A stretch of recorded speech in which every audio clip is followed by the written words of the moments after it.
Hello friends, welcome back to Tamil పిల్ల. గురు బ్రహ్మ గురుర్విష్ణు గురుదేవో మహేశ్వర గురు సాక్షాత్ పరబ్రహ్మ తస్మై శ్రీ గురవే నమః.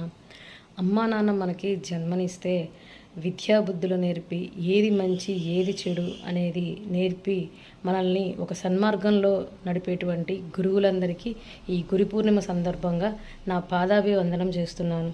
మా గురువులందరికీ గురు పౌర్ణమి శుభాకాంక్షలు. ఈ గురు పౌర్ణమి రోజు మా ఇంట్లో నేను చేసుకున్న పూజ కానీ ఏదైనా కానీ నేను మీకు ఈ వీడియోలో చూపిస్తాను. ఫస్ట్ ఆఫ్ ఆల్ మా పూజ గది మీరు చాలా వీడియోస్లో చూసుంటారు. నా పూజ షెల్ఫ్ అయితే ఇలా ఉంటుంది, పూజ అల్మారా. సో నేను దీన్ని ఏ విధంగా రీమోడలింగ్ చేశానని చెప్పేసి ఈ వీడియోలో చూద్దాం.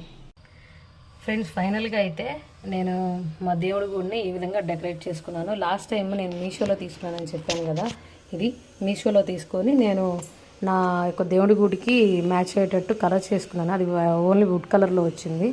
నేనైతే మొత్తం ఇలా నీట్గా విగ్రహాలన్నీ ఇప్పుడు క్లియర్గా కనబడుతున్నాయి, నీట్గా ఉన్నాయి. సో ఈ విధంగా నేను అరేంజ్ చేసుకున్నాను. ఇక్కడ వచ్చేసరికి బాలా అమ్మవారు, లలిత అమ్మవారు విడిగా పెట్టుకునే విధంగా ఉంటే నేను దానికి డబుల్ టైప్ వేసేసి అతికిచ్చేసి ఒక చిన్న టిప్, ఈ వెనకాల వచ్చేసరికి నేను చిన్నది స్ట్రా ఒకటి అటాచ్ చేశాను. సో అదేంటంటే మనకి పువ్వు దానిలో పెట్టుకోవడానికి కుదిరిద్ది. నేను అంతా డెకరేషన్ చేసిన తర్వాత చూపిస్తాను మీకు. ఈ టిప్ అయితే అందరికి ఉపయోగపడిద్దని అనుకుంటున్నాను. ఇలాంటి వాటికి కానీ మనం పూలు పెడుతుంటే వెనకాల పడిపోతూ ఉంటాయి. అలాంటప్పుడు మీరు వెనకాల స్ట్రా కనుక డబుల్ టైప్ స్ట్రిప్ వేసేసి కనుక మీరు అతికించుకున్నట్టయితే ఆ స్ట్రాలో మనం పువ్వు వేసుకోవచ్చు. కాడ దానిలో వేసుకుంటే అలానే ఉండిపోద్ది. నేను ఫుల్ డెకరేషన్ చేసిన తర్వాత మీకు చూపిస్తాను. సో చూడండి, ఫైనల్గా నా పూజ అంతా అయిపోయింది. స్వామివారికి మంచిగా అలంకారం చేసుకొని పూజ చేసుకొని పాలు నైవేద్యంగా పెట్టాను. అప్పటికి ఇప్పటికి చూడండి ఎంత బాగున్నాయో విగ్రహాలన్నీ. చాలా అంటే చాలా క్లియర్గా తెలుస్తున్నాయి. పూలు పెట్టుకున్న పూలు బాగున్నాయి. ఎట్ ది సేమ్ టైం విగ్రహాలు తెలుస్తున్నాయి. స్టెప్ బై స్టెప్ ఉండేసరికి మంచిగా విగ్రహాలన్నీ తెలుస్తున్నాయి.